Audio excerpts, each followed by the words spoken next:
Burnout to All Out fam, I am so excited for you all to get a chance to hear from the cream of the crop. These are our Burnout to All Out Elevate 360 mastermind clients who've been in my mastermind, high-level mastermind, all year this year.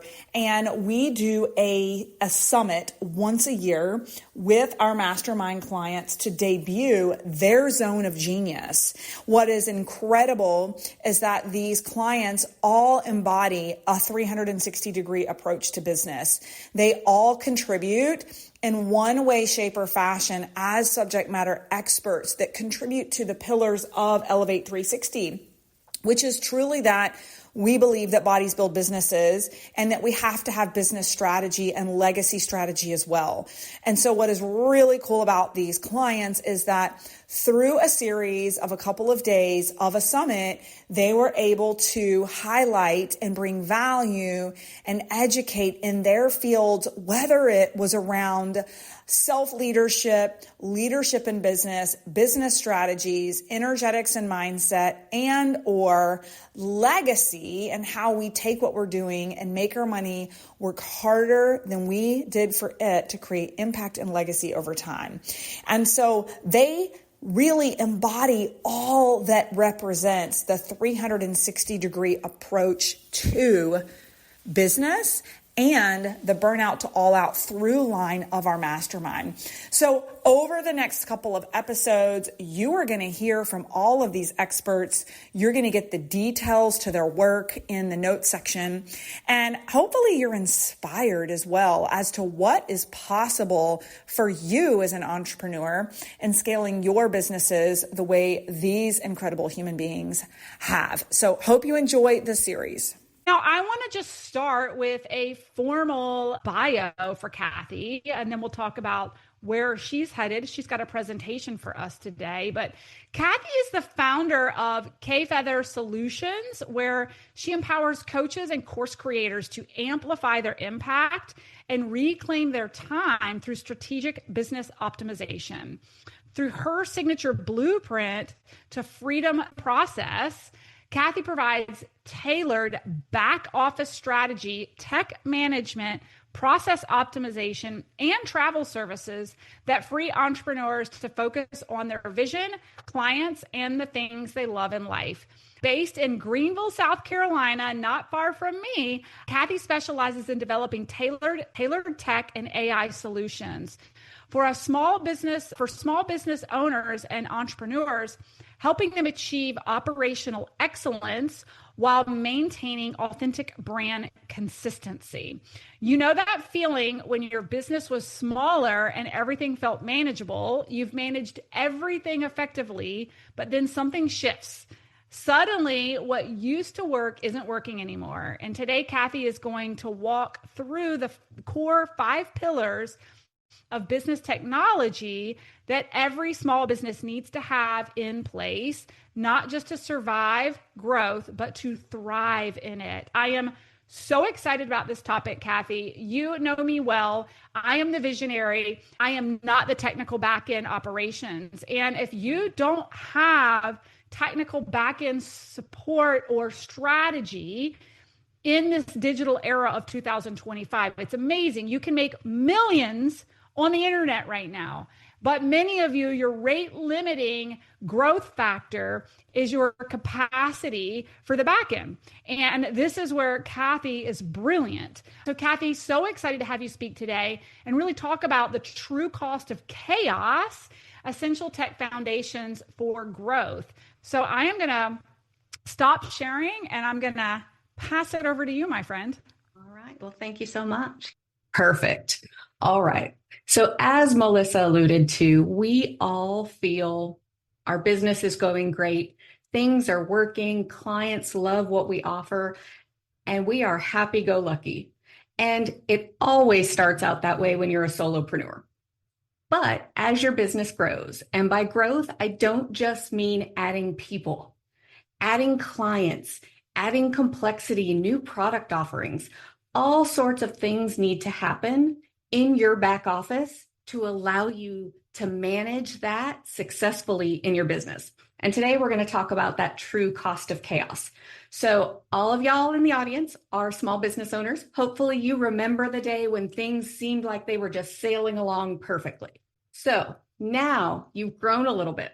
Are you and your team members finding that you are wasting hours every day chasing emails, responding to emails, client frustrations, data protection? You might have just had a cybersecurity incident in your business, or even more importantly, you find you are spending a ton of money. I've heard upwards of $12,000 a year plus in businesses with unused subscriptions that make no sense in your business. Well, we all find ourselves here at some point. And today we're going to talk about ensuring as your business grows, you have those 5 core pillars in place in your back office so you don't set yourself up to become stagnant. You don't get to that first $100,000 or $200,000 mark, and then you can't get to the $500,000. You can't double again. You can't get to the $1 million mark because you simply have no more capacity. Well, I want to talk about this, and I want to tell you, stay till the end, because if you have some of these things in your back office, I'm going to tell you within 10 minutes of your time at the end how you can evaluate if they're actually working for you or against you. So first, I want to give you a couple of statistics. So did you know that automating invoice and payment processing saves the average small business 1 to 2 hours a week?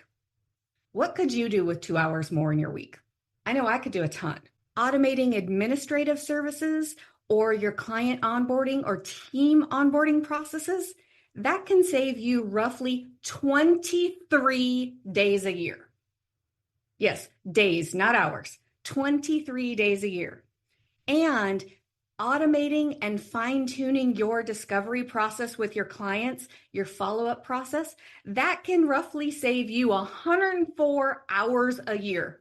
That is the equivalent of 2.5 weeks vacation. Who wants to go off on a 2.5 week vacation? Yep, I see you there, George. Me too. And the great thing is you can. The bad thing is, if you haven't used these 5 foundations successfully, you take that 2-week vacation, you're going to stress test your system, and you're going to find out your system wasn't quite ready for you. So let's start with how are we going to get there and what we have to consider as we grow. And then we're going to get into those 5 core pillars. And then we're going to talk about some of the mindset shifts that we all have to make as we go from those first few clients to the first 100 clients to the first 1,000 clients. And it all matters. And then I'm going to give you some very actionable steps at the very end. We're right after lunch, so I know everybody's going into that food coma. I'm going to give you some very actionable steps to take so that you can personally make progress in your back office. So why are scalable systems? The ability for your back office systems to handle that easily is important. You may suffer from poor systems in place.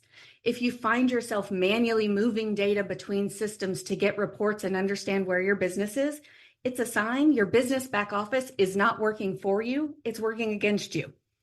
And growth doesn't necessarily just mean more clients. It could be additional product lines. It could be growing your team. Now, solopreneurs, it's just as important for you, even if you're not growing your team, you are growing your capacity. Otherwise, as a solopreneur, you will very quickly find out that you have maxed and you can go no further. And you can't be the example of Louise that we saw just a few moments ago. And if your systems are working well for you, you're eliminating the waste in your business. The same number of people can do more. And you're increasing the quality. So your clients are getting consistent experiences each and every time they deal with you. How many of us have worked with a business? We've all done it. The first time was great. The second time you work with them, quality snuck down just a bit. Third time you worked with them, quality fell off the charts. We don't want you to be there. And these systems are going to ensure you're not. So let's start with pillar 1. And for all of you technophobes out there, I named this your relationship hub. For those of you that love your tech, and I realize there's not many of you in the audience, yay for those that are, This is what's known as your client relationship system or your CRM tool. It's probably what you've heard out in the industry. This is the tool that is going to keep all of that information about where every client is in your process, what you have delivered, what you haven't delivered, and all of those important notes and call information in one place. So I like to say, social media, we all know the rule. If there's not a photo, it didn't happen. Well, I know in my business, and I hope in your business, if it's not logged in your CRM tool, it didn't happen. And so you want to ensure you have quality records in one place. It's your single source of truth for where you are with your clients. Then it is important for scale, and it's important for scale for so many reasons. Some of you are sitting there thinking, you're still new in your business. This Excel sheet, this Google sheet, whatever tool you're using, this spreadsheet is giving me everything I need. Your spreadsheet will only get you so far. After that, you're going to need more. And I would encourage you to set up your CRM tool before you feel the need. Otherwise, you will have fits and starts in your business. And I want you to keep in mind, your CRM should be able to handle other things. What products have you sold your clients? What the sales volume is for your clients? How many of you want to know how much every client costs you to do business with? Are you keeping track of that? You might want to know. You might want to consider at some point in your business, this is no longer a quality client for me, and the relationship. And most importantly, you want those special touch points with your clients. So those birthdays, those anniversaries, gathering all of those key dates for your clients allows you to maintain it and communicate with them. And better yet, even automate some of it. So there are some very specific factors you want to consider for your CRM tool.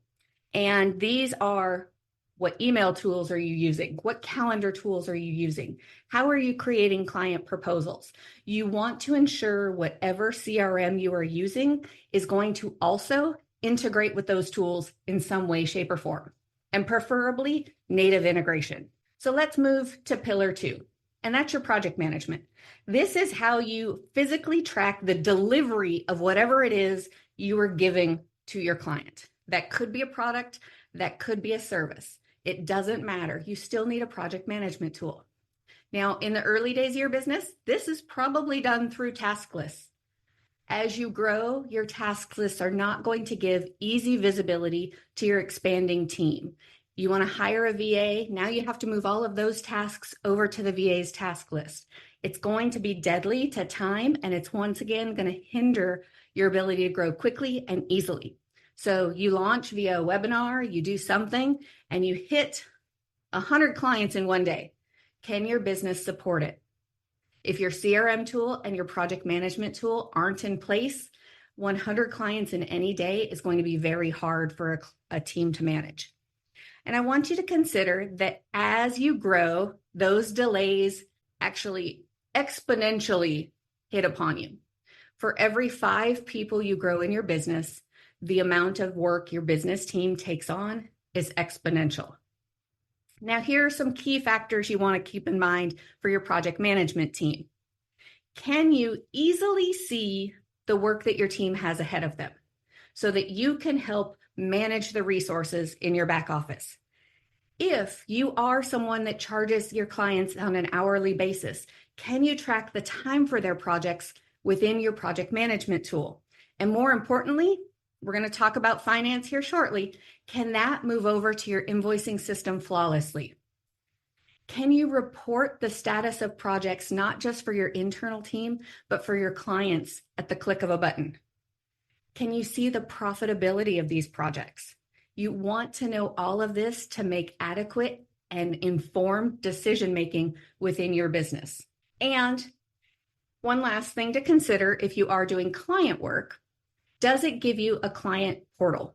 Can you deliver things privately in a secured way to a client, or are you sending everything over email? Now, that third pillar is financial management. Now, you need pillar 1 and 2 in your business to gain your clients and get going, but pillar 3 is going to keep your business operational. If you have no cash flow, you have no business. Or as others like to say, if you have no cash flow, you have a hobby. Now, your financial tools are going to vary, and I call this one pillar often in many client experiences. This is typically not one tool. So you may have invoicing and payment processing in one tool, you might have expense tracking as another. It really depends on the size and complexity of your business. But your financial management pillar needs to handle all four of these things.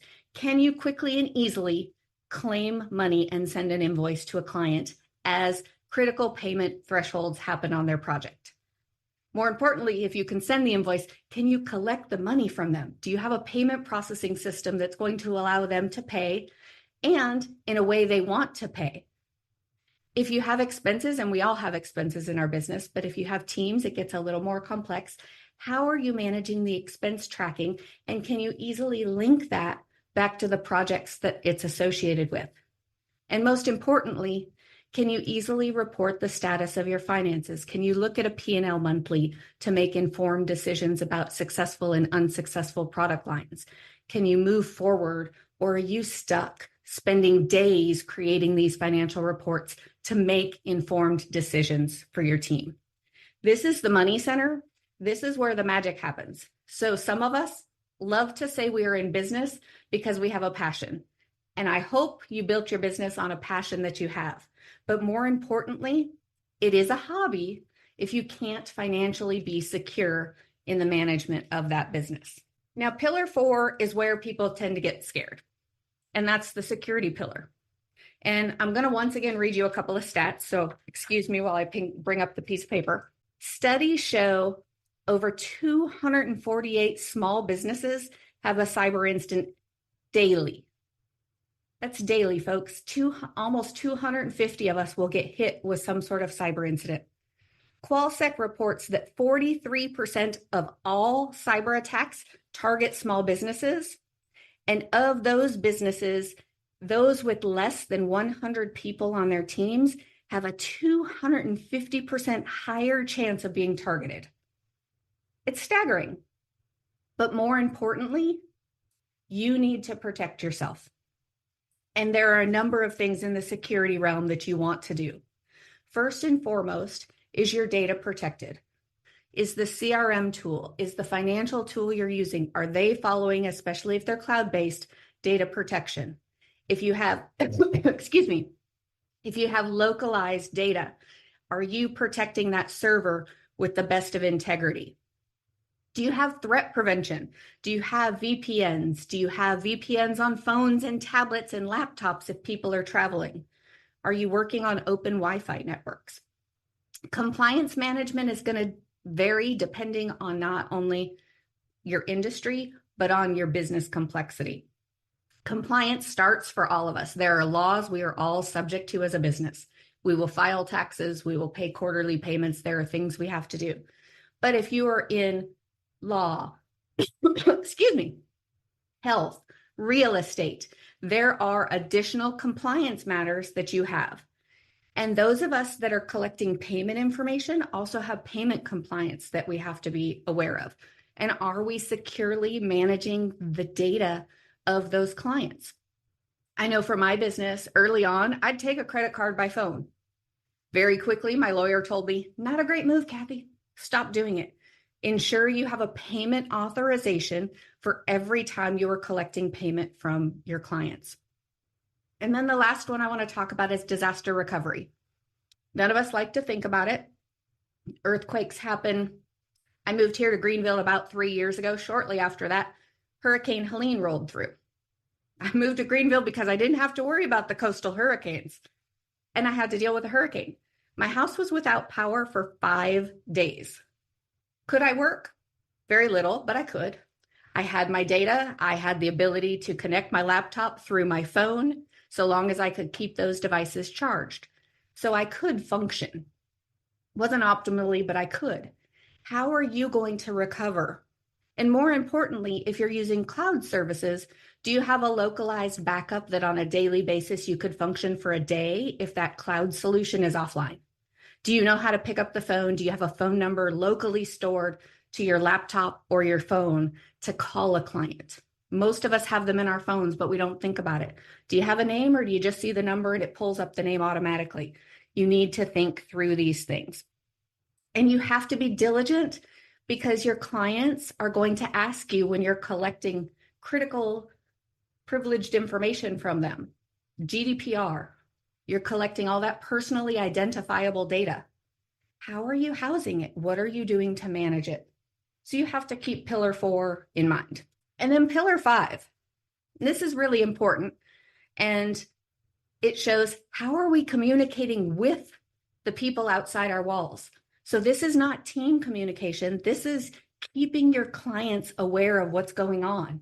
Do you have a way to send an email? Do you have a way to track their information? Do you have a website? Can you be found online? And do you have a way to communicate with others to ensure you have a steady flow of clients? There's a lot of crowded spaces that we all work in. How are you using your external communications pillar to differentiate you from the competition? And then here, as you're looking at factors, you really want to consider the ease of use with these tools. Can you very quickly put together a newsletter or a critical update to clients?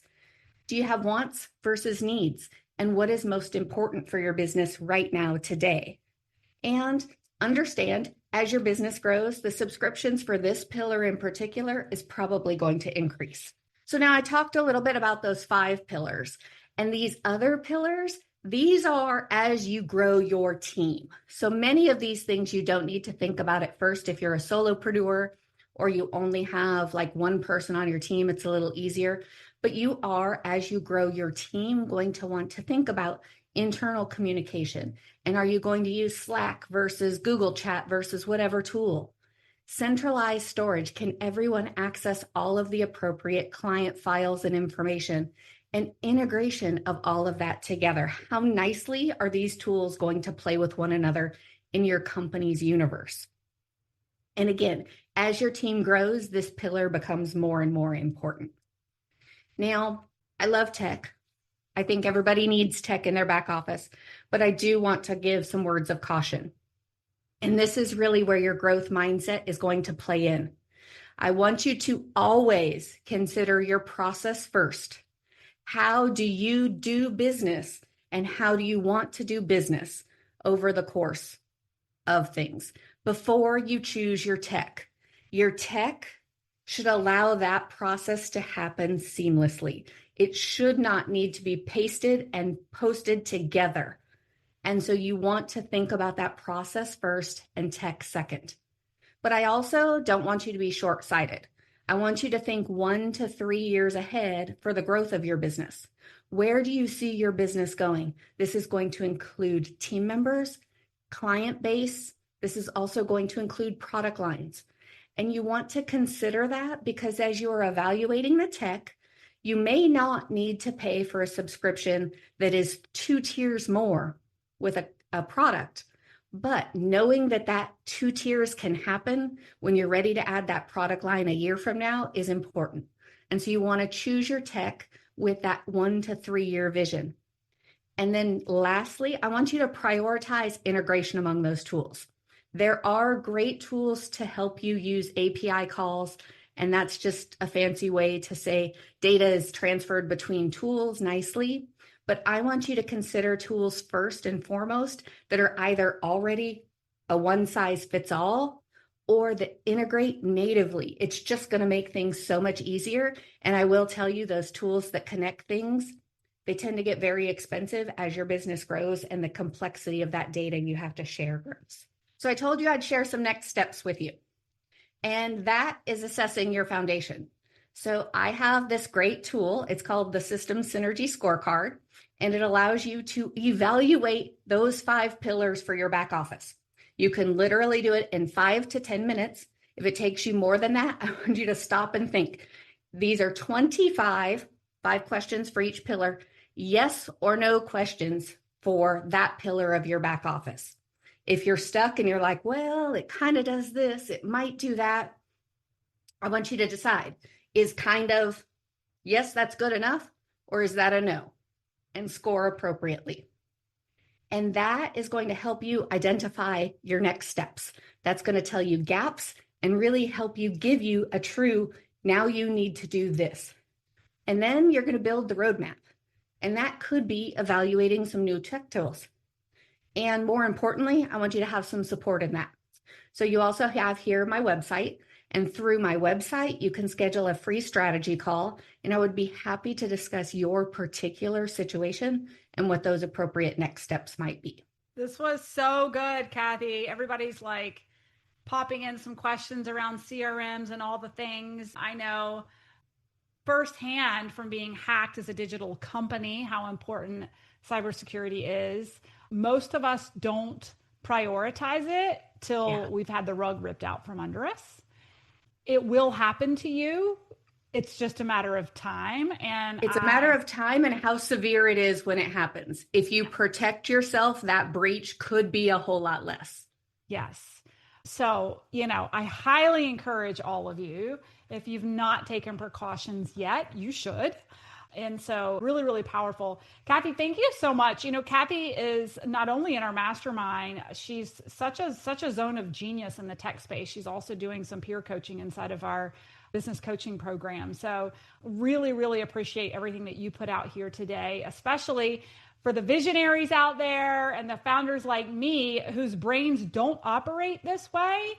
Again, my CIO is not on the call right now, but I often say I wouldn't have gone an eighth of the distance I've gone in the last almost 8 years if it wasn't for the back-end operations and tech support. And so for some of you, if you're feeling bottlenecked or you're feeling like what Kathy was talking about is a little bit foreign, you may be bottlenecking your growth right now. And I highly encourage you to reach out. Kathy gave you her QR code. She's just brilliant in that space. I believe in synergies in business. I know Erin kicked off as a COO. We talked about that right-hand person in business. I think it's really important as a founder and a visionary to know what your blind spots are that may be keeping you from excelling even further. So, Kathy, thank you so much for sharing this information. I'm not going to let you off the hook, though, without talking about how you embody living in, the elevate, the full 360 approach. We talk about bodies build businesses. We also have business strategy and creating this impact, not only instantly and immediately, but through legacy. Where do you feel like you're, embodying and living this 360-degree approach to life and business? Yeah, so it is really a great question. And for years, I have been the problem solver, put your big girl panties on and just get it done. And I have done everything possible this year to, and I'm not going to say break the habit, but to make the habit serve me better. Mm-hmm. And that includes recognizing when I need more. And just recently had a health scare with my dog, and we're dealing with some things and came back. And because I have been intentional with my business this year, and because I have chosen clients that have empathy, I was able to come back from a vet visit and really tell my clients, my head's not here today. Mm-hmm. Explain what was going on and just take the long weekend. It was a Friday. I had come home from the vet. You could tell if you saw me on a call, I was a disaster. And really, but those clients showed empathy with me because I opened up, and I never would have done that before. I would have pulled the big girl panties up and plugged through the day. And so that has really taught me a whole lot, bringing meditation practices into my day to start my day before the feet hit the floor, thinking through what I want to be grateful for that day, what I'm seeking in that day. And those are things I didn't have experience with growing up. And I haven't had experience with my entire corporate career. And so really just learning to focus on those, because it really does serve my clients better. Mm-hmm. It serves me better, and learning how to set those boundaries. Mm-hmm. Yeah. Love this. And it's the human experience, right? We can't separate ourselves from our business. Our businesses are like an organism all in themselves. They're birthed from us and run by us, right? And so I love how you've been able to navigate that space and create really great connections and relationships with premium clients, ideal clients who are compassionate also and understand the human experience, that there are days that are going to be down, but you'll pick yourself back up. So thank you so much. I hope you found this episode as inspirational and kick-ass as I enjoyed interviewing with it. If you love this and you resonated with it, please reach out to the speakers. Their information is in the notes. Feel free to reach out to us. And as always, if you're curious about mentorship and support and business coaching under the Burnout to All Out umbrella, go to burnouttoallout.co and check out what we have going on in the business mentorship world today, including business coaching and retreats that are live and experiential and take a 360-degree approach to business. We can't wait to see you on the other side, wherever we collide.